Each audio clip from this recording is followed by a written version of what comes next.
He's the world's most popular personality. He's appeared in 119 cartoons, and this year he turns 60 years old. Mickey Mouse, football star, musician, and big dreamer. Now you could say Mickey was born on a train in 1928. His creator was a 26-year-old cartoonist. Walt Disney was traveling to Los Angeles from New York with his wife Lillian. At the time, Walt owned a cartoon studio in Hollywood.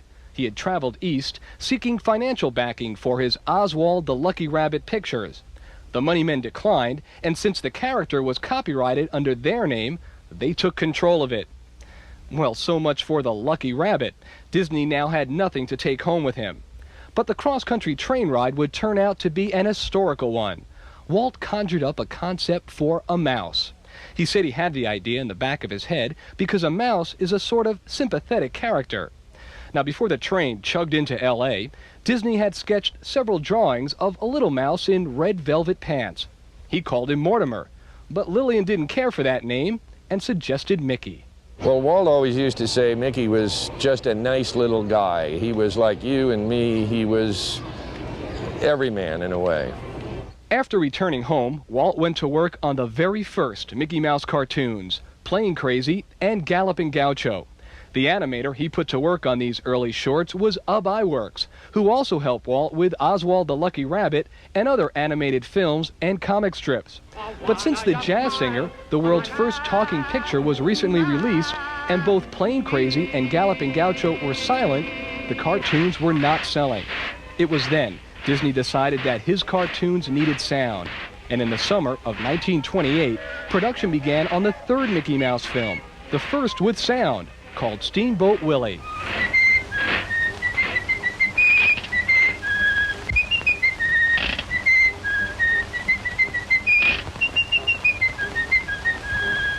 Steamboat Willie was coordinated with a music track recorded in New York. Walt took the finished product to distributors in Manhattan, where he convinced the manager of the Colony Theater to show Steamboat Willie for 2 weeks. It was an immediate success, and on November 18, 1928, the debut of Steamboat Willie, Mickey Mouse began an incredible career.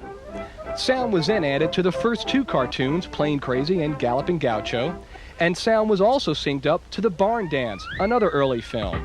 Mickey Mouse merchandising began almost immediately. Dozens of companies were licensed to use Mickey on their products, and on January 13, 1930, Mickey Mouse comic strips began to appear in newspapers. And in 1933, those famous watches hit the stores. And soon after, Mickey was appearing on virtually everything under the sun. But the focal point was still the theater, and Disney stepped up production on Mickey cartoons, producing 87 of them in the 1930s. All of the Disney films were way ahead of their time. They also introduced a variety of new characters, like Clarabelle Cow, that first Disney villain Peg-Leg Pete, and the ever-popular Goofy. I know you'll learn to love me. Never! Never! Never!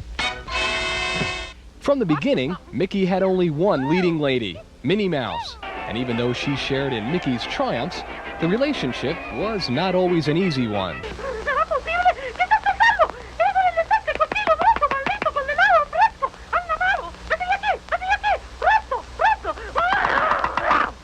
Mickey's first color film was The Band Concert, produced in 1935. Here, Mickey played a band leader struggling to conduct the William Tell Overture while caught up in a fierce tornado.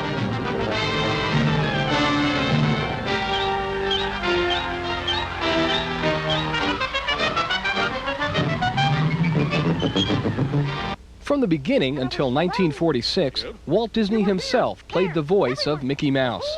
Walt says he started doing the voice out of necessity to save money, but it soon became a pleasure. They were coming closer. The fight was on. I swung and missed. I missed and swung. I swung again and again and again. They were right on top of me. And then? In 1932, Walt Disney was presented with an honorary Academy Award for the creation of Mickey. But Mickey didn't make his first feature film appearance until 1940 as the star of The Sorcerer's Apprentice in Fantasia.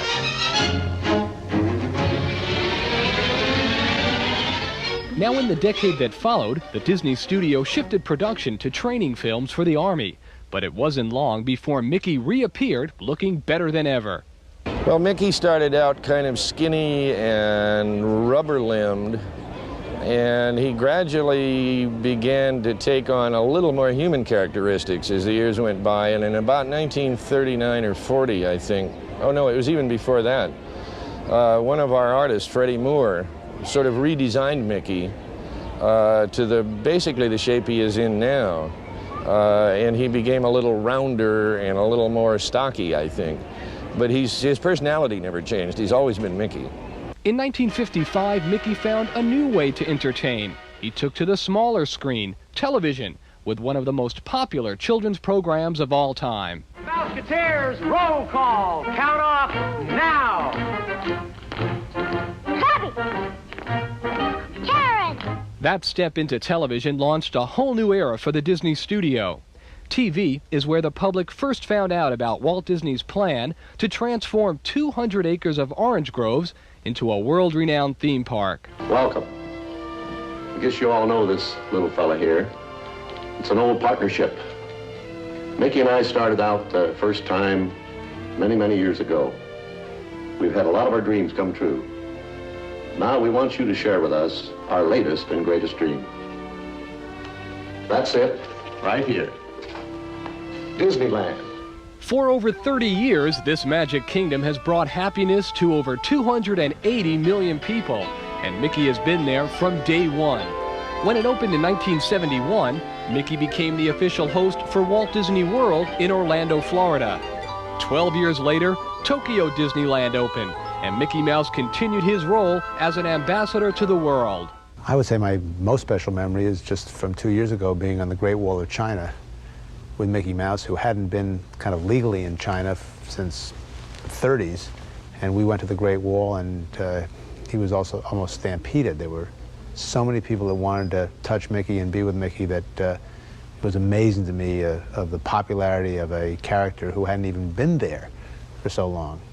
For 60 years, Mickey Mouse has been the logo for the Walt Disney Company, not only on film and television, but also in the air. Well, Mickey Mouse is Disney. I mean, he began it. He is the threshold character of our company, and his innocence and vitality kind of defines our company. Well, after 60 years, you might think Mickey is slowing down. Not a chance. He's already making plans to open Euro Disneyland in Paris, France, and he'll be appearing in new animations. We're intending to do some animation of Mickey and Donald and Goofy at our new animation studio in Florida when it opens next year. In short subject form, much like the old ones, probably 22, 23-minute subjects.